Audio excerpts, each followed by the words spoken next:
Hello students, आज हम लोग क्लास 10th की साइंस चैप्टर फर्स्ट के बारे में पढ़ेंगे और इस चैप्टर का नाम है रासायनिक अभिक्रियाएं एवं समीकरण। स्टूडेंट्स, आप लोगों को पता होगा कि जब कई प्रकार के एलिमेंट या कई प्रकार के यौगिक एक दूसरे से रिएक्शन करते हैं तो किसी नए उत्पाद या नए प्रोडक्ट का निर्माण होता है।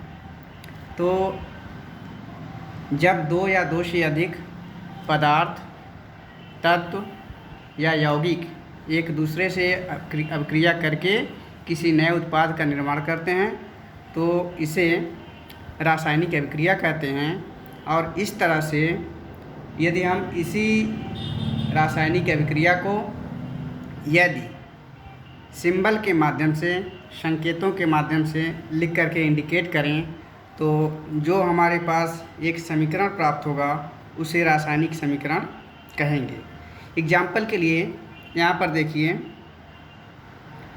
जब जिंक सल्फ्यूरिक एसिड से रिएक्शन करता है तो जिंक सल्फेट बनता है और साथ ही साथ हाइड्रोजन गैस उत्पन्न होती है, निकल जाती है।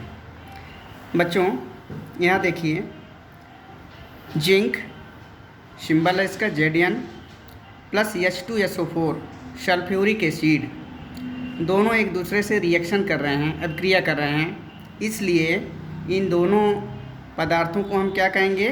रिएक्टेंट या अभिकारक। यह दोनों, जिंक भी एक अभिकारक है और सल्फ्यूरिक एसिड भी अभिकारक है, और दोनों आपस में अभिक्रिया करके किसका निर्माण किए हैं? जिंक सल्फेट ZnSO4, और साथ ही साथ हाइड्रोजन गैस निकलती है, जिसे सिंबल के माध्यम से यहाँ सीधे एरो से इंडिकेट किया गया है। तो यहाँ पर देखिए, जिंक सल्फेट और हाइड्रोजन, यह दोनों किसके दौरान बने हैं? जिंक और सल्फ्यूरिक एसिड दोनों के अभिक्रिया के माध्यम से जिंक सल्फेट और हाइड्रोजन गैस बने हैं। तो जिंक सल्फेट और हाइड्रोजन गैस क्या हो गए? ये उत्पाद हो गए, प्रोडक्ट। और जिंक और सल्फ्यूरिक एसिड क्या हो गए?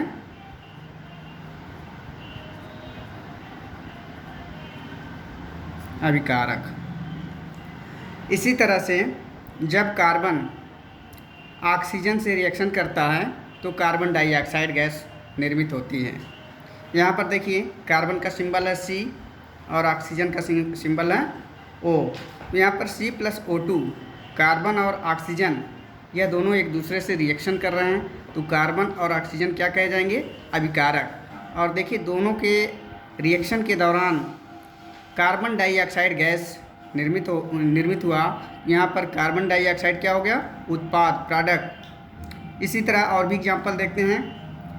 जब हाइड्रोजन और ऑक्सीजन एक दूसरे से अभिक्रिया करते हैं तो जल के मॉलिक्यूल्स का निर्माण होता है।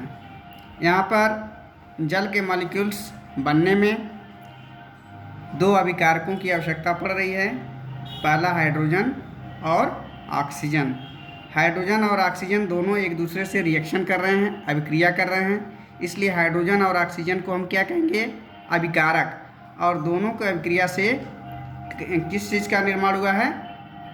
जल के अणु का निर्माण हुआ है। यहाँ पर देख सकते हैं 2H2 + O2 = 2H2O।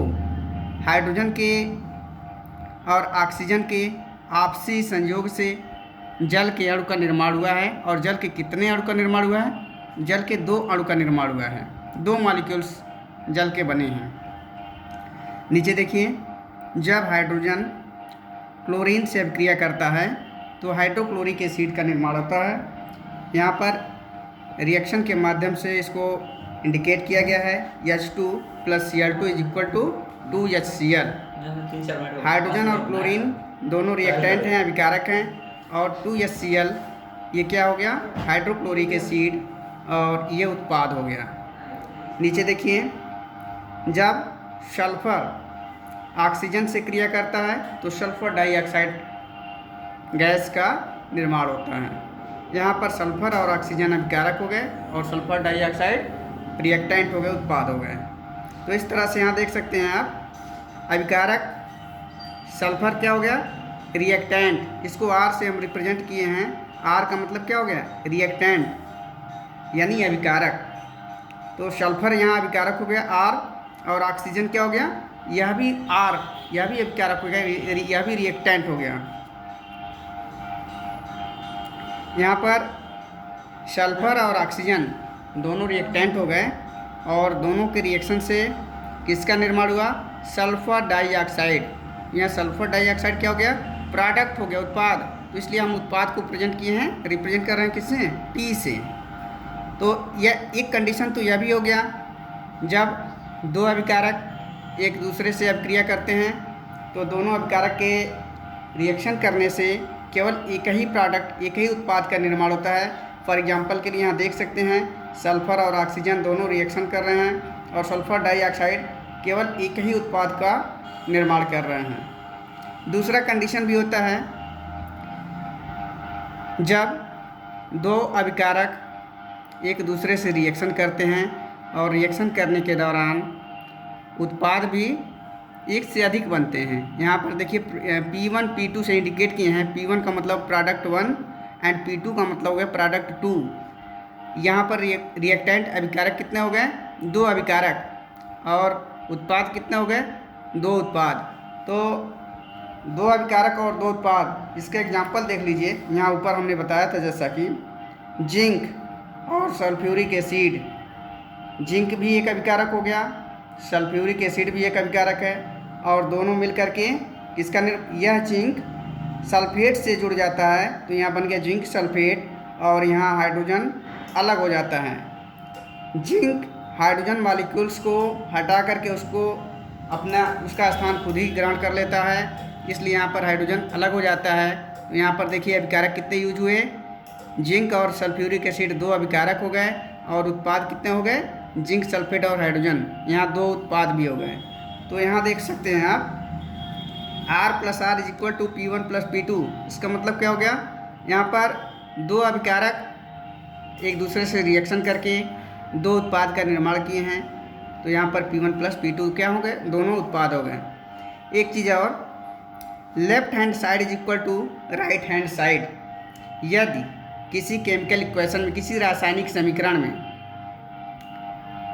जितनी परमाणु या अणु की संख्या लेफ्ट हैंड साइड में होती है, यदि उतनी ही संख्या राइट हैंड साइड में भी उपस्थित हो, तो इस तरह के इक्वेशन को हम कहते हैं संतुलित रासायनिक समीकरण।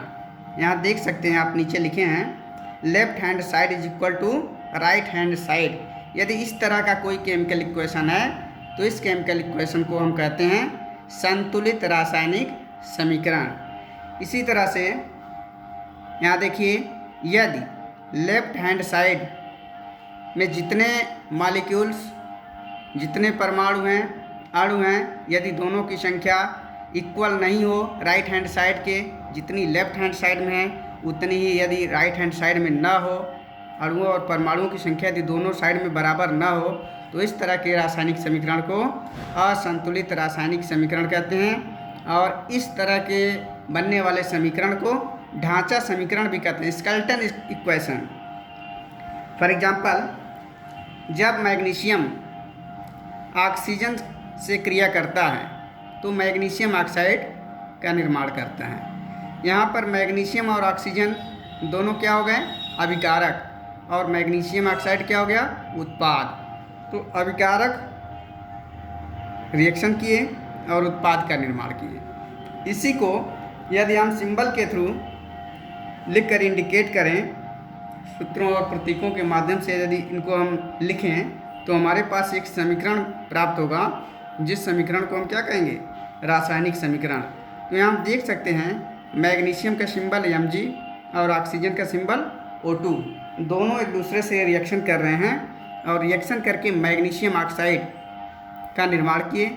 यहाँ पर मैग्नीशियम रिएक्टेंट हो गया, ऑक्सीजन रिएक्टेंट हो गया, मैग्नीशियम ऑक्साइड प्रोडक्ट हो गया, इसका उत्पाद हो गया, अभिकारक और उत्पाद। यदि हम समीकरण को यह जांच करके पता करें कि क्या यह समीकरण संतुलित रासायनिक समीकरण है या असंतुलित रासायनिक समीकरण। तो हम इसको चेक कर सकते हैं इस तरह से। देखिए यहाँ पहले साइड में देखिए, लेफ्ट हैंड साइड में मैग्नीशियम के कितने परमाणु हैं? केवल एक। इसके आगे पीछे कहीं कुछ लिखा नहीं है नंबर्स, तो यहाँ पर मैग्नीशियम के एक परमाणु हैं। ऑक्सीजन का देखिए, ऑक्सीजन के कितने परमाणु हैं? 2। यहाँ O2 लिखा है, O2 का मतलब है ऑक्सीजन के 2 परमाणु। मैग्नीशियम के एक परमाणु और ऑक्सीजन के 2 परमाणु एक दूसरे से रिएक्शन कर रहे हैं और किसका निर्माण की? MgO। तो क्या लेफ्ट हैंड साइड और राइट हैंड साइड दोनों साइड में क्या विभिन्न प्रकार के परमाणुओं और अणुओं की संख्या इक्वल हैं? देखिए तुलना करके देख सकते हैं आप। यहाँ देखिए लेफ्ट हैंड साइड में मैग्नीशियम परमाणु की संख्या क्या है? केवल 1। राइट हैंड साइड में देखिए Mg कितनी संख्या है इसकी? इसकी भी संख्या एक ही है। इधर देखिए लेफ्ट हैंड साइड में ऑक्सीजन, ऑक्सीजन की संख्या कितनी है? O2 लिखा है, इसका मतलब परमाणु की संख्या, ऑक्सीजन परमाणु की संख्या 2 है। राइट हैंड साइड में देखिए MgO, केवल यहाँ O है, इसके नीचे कुछ नहीं लिखा है, यानी MgO में ऑक्सीजन परमाणु की संख्या क्या है? 1। तो इसका मतलब यह होगा कि लेफ्ट हैंड साइड में ऑक्सीजन परमाणु की संख्या 2 है, जबकि राइट हैंड साइड में ऑक्सीजन परमाणु की संख्या 1 है। तो इस तरह हम कह सकते हैं, क्योंकि दोनों साइड में left hand side is not equal to right hand side, तो इस तरह से यह समीकरण क्या कहा जाएगा? असंतुलित रासायनिक समीकरण या ढांचा समीकरण। यहाँ पर देख सकते हैं, इसको हम बैलेंस कर यहाँ नीचे करके रखे हुए हैं समीकरण को। Mg, यदि ऑक्सीजन का यहाँ पर 2 परमाणु है, इधर 2 परमाणु नहीं है, तो इसके परमाणु को बैलेंस करने के लिए हम उत्पाद की साइड में या उसके लेफ्ट साइड में जो भी यौगिक या कंपाउंड का फॉर्मेशन हुआ है, उसके लेफ्ट साइड में यदि हम संख्या 1 रख दें 2, क्योंकि यहाँ पर O2 है, तो 2 संख्या रखने से हम यहाँ पर देख सकते हैं ऑक्सीजन की संख्या क्या बैलेंस हो जा रही है? 2। ऑक्सीजन की संख्या 2 बैलेंस हो गई। यहाँ देखिए O2, ऑक्सीजन की संख्या 2 बैलेंस हो गई। यहाँ 2 का मतलब इसका ऑक्सीजन का मल्टीप्लाई होगा 2 से, तो यानी ऑक्सीजन 2 परमाणु हो गए। और इधर भी लेफ्ट हैंड साइड में भी ऑक्सीजन के 2 परमाणु हैं। तो इस तरह से हम देख सकते हैं कि दोनों साइड में, लेफ्ट हैंड साइड में और राइट हैंड साइड में ऑक्सीजन परमाणु की संख्या इक्वल है। तो इस तरह से हम कर सकते हैं ऑक्सीजन परमाणु का संतुलन दोनों साइड में बराबर है।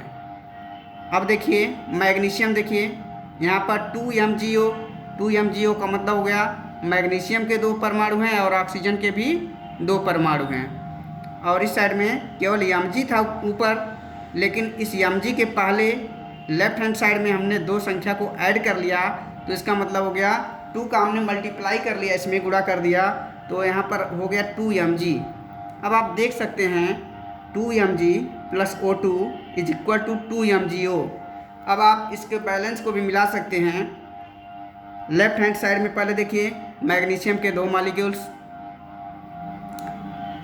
राइट हैंड साइड में देखिए मैग्नीशियम के 2 मॉलिक्यूल्स, यानी मैग्नीशियम परमाणु की संख्या दोनों पक्षों में इक्वल है। तो इस तरह हम कह सकते हैं मैग्नीशियम क्या हो गया? संतुलित हो गया। अब ऑक्सीजन को देखिए O2, अब यहाँ देखिए O है, लेकिन इसके लेफ्ट हैंड साइड में 2 लिखा हुआ है, इसका मतलब O का 2 से मल्टीप्लाई किया जाएगा, इसके मतलब कितना परमाणु हो गए ऑक्सीजन के? 2। तो इस तरह से हम देख सकते हैं ऑक्सीजन परमाणु भी यहाँ पर संतुलित हो चुका है, बैलेंस हो चुका है। तो इस तरह के समीकरण को हम कहेंगे संतुलित समीकरण।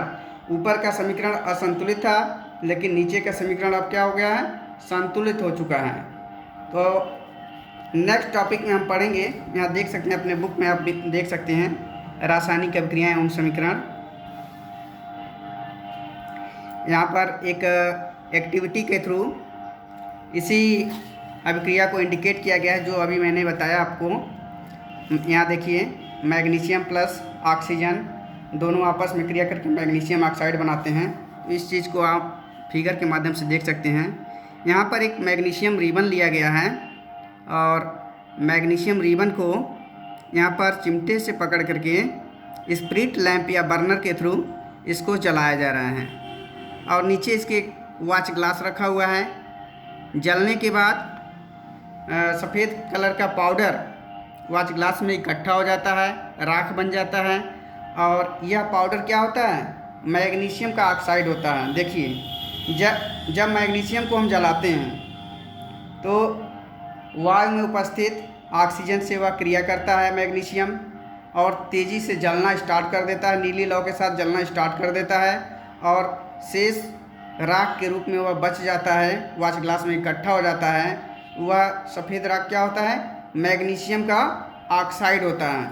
यहाँ देख सकते हैं, इसमें इस वॉच ग्लास में जो सफ़ेद कलर की राख इकट्ठी हो रही है वह मैग्नीशियम ऑक्साइड होती है।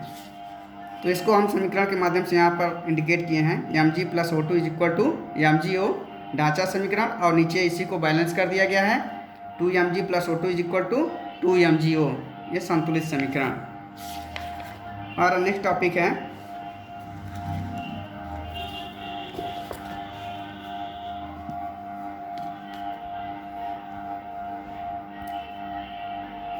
अब देखिए, किसी भी रासायनिक अभिक्रिया में कुछ कंडीशन होते हैं। क्या क्या कंडीशन होते हैं? कब हम मानते हैं कि कोई भी रासायनिक अभिक्रिया हुई है? कुछ कंडीशन होते हैं, जैसे जब कोई भी रासायनिक अभिक्रिया होती है तो उसमें सबसे पहले अवस्था में परिवर्तन होता है। जब दो रिएक्टेंट, दो अभिकारक एक दूसरे से रिएक्शन करते हैं तो किसी नए प्रोडक्ट का निर्माण होता है। इस कंडीशन में पहला कंडीशन हम देख सकते हैं, अवस्था में उसके परिवर्तन होता है। जो दो अभिकारक रिएक्टेंट एक दूसरे से रिएक्शन करते हैं तो किसी नए उत्पाद का निर्माण होता है। उस कंडीशन में जो नया उत्पाद बनता है वह पहले अभिकारक से भिन्न होता है। यहाँ अवस्था में परिवर्तन हो जाएगा। दूसरा कंडीशन है रंग में परिवर्तन।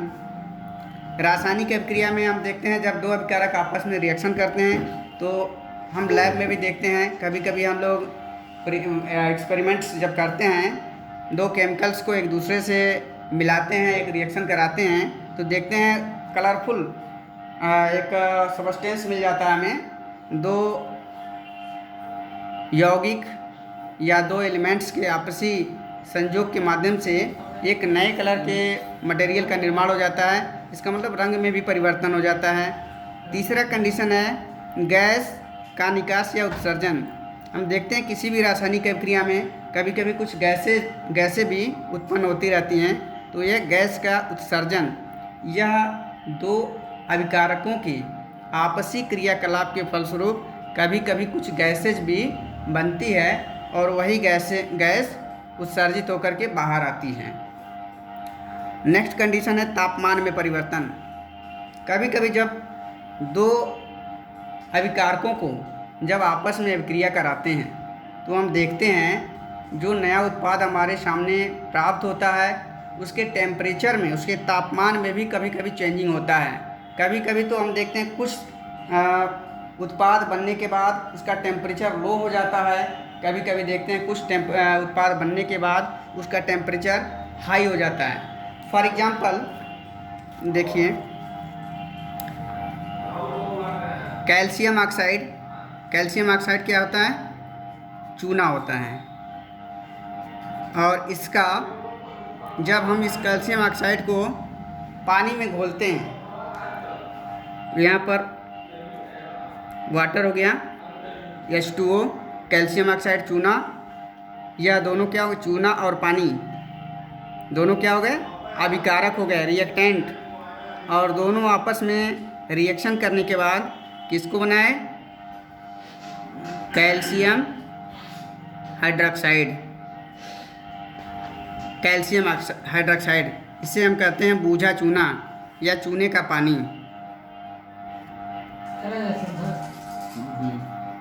बूझा चूना। वो कैल्शियम ऑक्साइड चूना है, H2O पानी है, और दोनों के रिएक्शन से किसका निर्माण हुआ? बूझा चूना।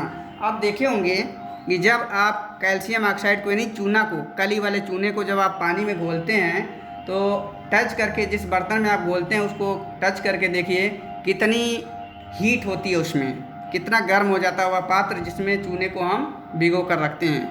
तो यह टेम्परेचर कहाँ से आ गया?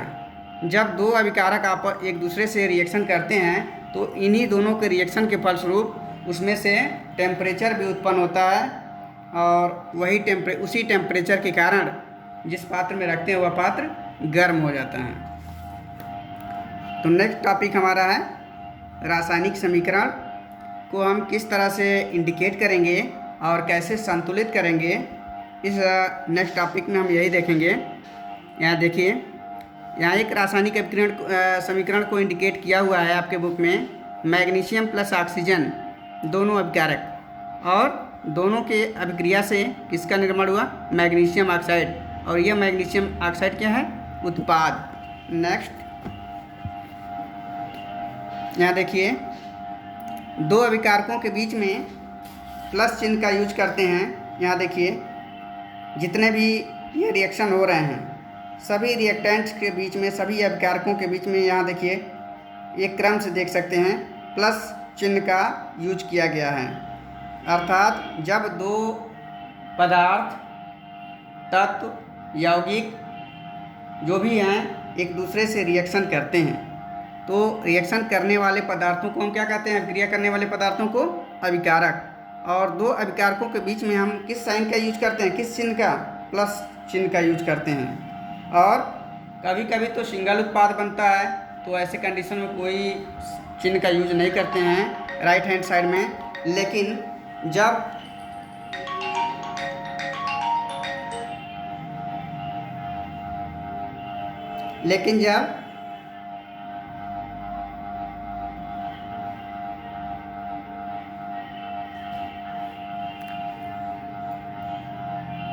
जब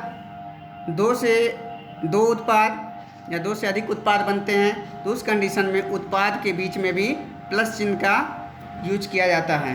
और दोनों अभिकारक और उत्पाद दोनों के बीच में हम एक चिन्ह का उपयोग करते हैं जिसे एरो कहते हैं। यहाँ देखिए, दोनों के बीच में एक एरो का इंडिकेशन किया गया है। ये सभी अभिकारक और उत्पाद के बीच में लिखा होता है।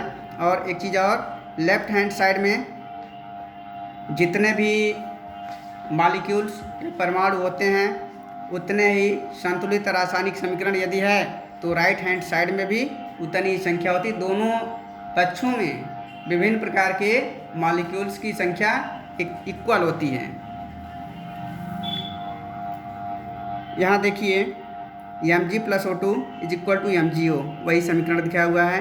यह संतुलित समीकरण नहीं है क्योंकि यहाँ पर ऑक्सीजन का बैलेंस एक समान नहीं है, इसलिए यह असंतुलित समीकरण है। इसको संतुलित करने के लिए आप लोग पढ़ चुके हैं।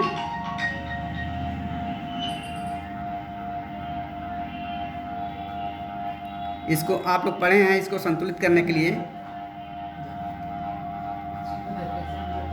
किसी भी अभिकारक और उत्पाद के बीच में जब हम समीकरण को संतुलित करते हैं, बैलेंस करते हैं, तो देखते हैं कि किसमें परमाणु की संख्या अधिक है या कम है।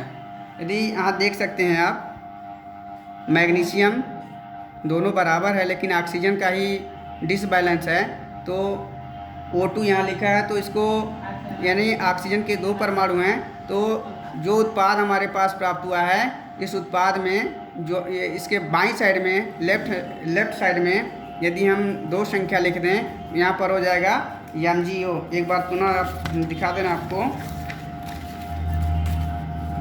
यहाँ देखिए, आपका इक्वेशन है Mg + O2 MgO। यहाँ पर यह ढांचा समीकरण है। इसको संतुलित करने के लिए देखिए, इसी इक्वेशन में हम क्या करते हैं, MgO के लेफ्ट हैंड साइड में यदि हम 2 का मल्टीप्लाई कर देते हैं तो इसका मतलब क्या हो गया? ऑक्सीजन भी 2 परमाणु हो गया। तो यहाँ ऑक्सीजन 2 परमाणु, ऑक्सीजन तो बैलेंस बराबर हो गया। लेकिन जैसे ही एक का बैलेंस बराबर हुआ, यहाँ पर मैग्नीशियम का बैलेंस बिगड़ गया। यहाँ देखिए, मैग्नीशियम केवल एक ही है और इधर देखिए 2 Mg, मैग्नीशियम 2 परमाणु हो गए। तो इसको बैलेंस करने के लिए मैग्नीशियम के बाईं साइड में भी जैसे ही हम 2 लिखते हैं, 2 Mg + O2 = 2 MgO। अब आप देख सकते हैं यह समीकरण क्या हो गया? बैलेंस, संतुलित समीकरण हो गया। और भी समीकरण हम संतुलित करना बता रहे हैं अपनों को, ध्यान से आप लोग देखिए। जब हाइड्रोजन ऑक्सीजन से क्रिया करता है तो जल के परमाणु का निर्माण होता है, वाटर मॉलिक्यूल्स का निर्माण होता है। तो यहाँ पर देखिए, यह संतुलित समीकरण है कि असंतुलित समीकरण। H2 + O2 = H2O। यहाँ हाइड्रोजन के साथ कितने परमाणु हैं? 2। ऑक्सीजन के साथ कितने परमाणु हैं? 2। उत्पाद में भी देखिए, हाइड्रोजन के कितने परमाणु हैं? 2, लेकिन उत्पाद में एक ही परमाणु है। तो इस तरह से ऑक्सीजन परमाणु का संतुलन नहीं है, एक ही है उत्पाद में, जबकि अपकारक में 2 है। तो इसको 2 करने के लिए, 2 परमाणु करने के लिए हम क्या करेंगे? सबसे पहले इस उत्पाद में, इसके बाईं साइड में एक संख्या को हम ऐड करेंगे, 2 संख्या को ऐड कर लेते हैं। यहाँ देखिए, H2 + O2 = 2H2O। अब देखिए, हमने 2 संख्या को ऐड कर लिया। तो यहाँ ऑक्सीजन 2 परमाणु है, तो यहाँ इसके बाईं साइड में 2 कर लिए, तो इसका मतलब ऑक्सीजन कितना हो गए? 2 परमाणु हो गए। तो यानी हमने ऑक्सीजन को क्या कर लिया? बैलेंस कर लिया। अब जैसे ही हमने ऑक्सीजन बैलेंस किया, एक बार फिर से हम चेक कर ले रहे हैं क्या यह समीकरण संतुलित है या नहीं। अब देखिए, पहले हाइड्रोजन को देखते हैं। हाइड्रोजन 2 परमाणु और दूसरी साइड में 2H2, यानी हाइड्रोजन के कितने परमाणु गए? 2 का मल्टीप्लाई 2 से कर देंगे, इस दोनों का एक दूसरे से मल्टीप्लाई कर देंगे, गुणा कर देंगे। तो 2 का 2 से मल्टीप्लाई कर देंगे, तो यहाँ पर 4H2 हो गया। इसका मतलब हाइड्रोजन के कितने परमाणु हो गए? 4 परमाणु। और इसके पहले हाइड्रोजन के कितने परमाणु थे? 2 परमाणु। तो यह स्पष्ट हो रहा है कि हाइड्रोजन ही डिसबैलेंस है। ऑक्सीजन तो बैलेंस, जैसे हम ऑक्सीजन को बैलेंस कर लिए, लेकिन हाइड्रोजन का बैलेंस बिगड़ गया। तो यहाँ पर देखिए, अब इसमें उत्पाद में हमको कुछ चेंजिंग करना होगा। क्या चेंजिंग करेंगे? हाइड्रोजन के बाईं साइड में हम 2 संख्या को लिख लेते हैं। यदि 2H2 + O2 = 2H2। यहाँ पर इस कंडीशन में देखिए, यह समीकरण अब क्या हो गया? हाइड्रोजन 4 परमाणु और इधर हाइड्रोजन भी, यहाँ भी 4 परमाणु गए। 2 का मल्टीप्लाई 2 से कर देंगे, 4 हो गए। हाइड्रोजन 4 परमाणु हो गए। यहाँ भी 2 का मल्टीप्लाई 2 से कर देंगे, 4 परमाणु हो गए। तो हाइड्रोजन दोनों पक्षों में, लेफ्ट हैंड साइड और राइट हैंड साइड, दोनों साइड में क्या हो गया? हाइड्रोजन बैलेंस हो गया। और यहाँ ऑक्सीजन देखिए, दोनों साइड, यहाँ ऑक्सीजन 2 है और यहाँ ऑक्सीजन एक दिख तो रहा, लेकिन एक नहीं। इसके बाईं साइड में जो संख्या लिखा है 2, तो 2 का मल्टीप्लाई इस ऑक्सीजन से हो जाएगा। तो इसका मतलब यह ऑक्सीजन भी क्या हो गया? 2 हो गया। तो यहाँ हाइड्रोजन भी बैलेंस हो गया, हाइड्रोजन बैलेंस हो गया, और यहाँ ऑक्सीजन भी बैलेंस हो गया। इस तरह से जो समीकरण हमारे पास यहाँ प्राप्त हुई है, यह समीकरण क्या कहा जाएगा? संतुलित समीकरण।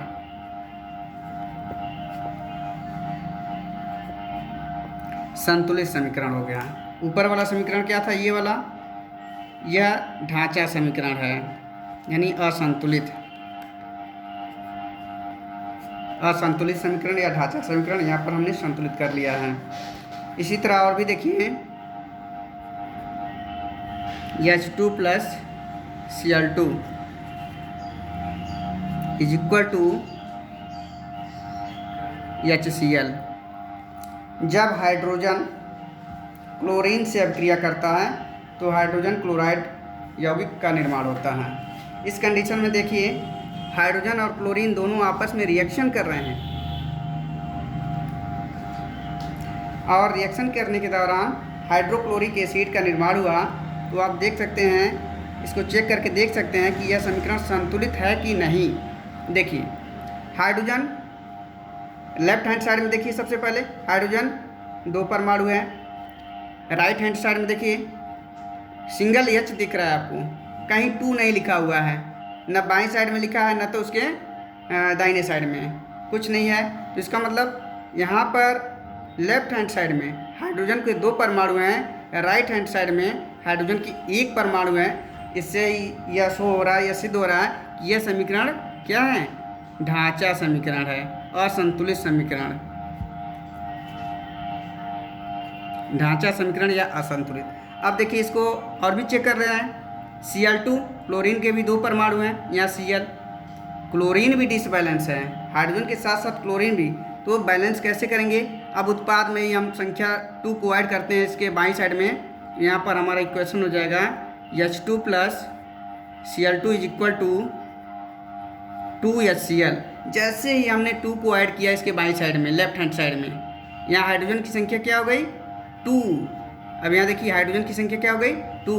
Left hand side is equal to right hand side. इसका मतलब हमारा हाइड्रोजन क्या हो गया? अब बैलेंस हो गया, दोनों पक्षों में हमारा हाइड्रोजन बैलेंस हो चुका है। और जैसे ही हाइड्रोजन बैलेंस हुआ, साथ ही साथ अब क्लोरीन को हमें बैलेंस करने की ज़रूरत नहीं है, क्योंकि यही 2 का मल्टीप्लाई Cl से भी हो जाएगा, तो क्लोरीन भी हमारा बैलेंस हो चुका और यह समीकरण हो गया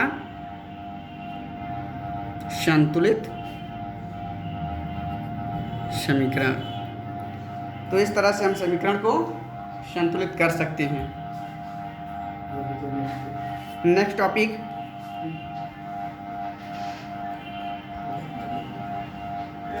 दैट्स इनफ फॉर टुडे। आज के लिए इतना ही, धन्यवाद। अगला हम नेक्स्ट वीडियो में देखेंगे।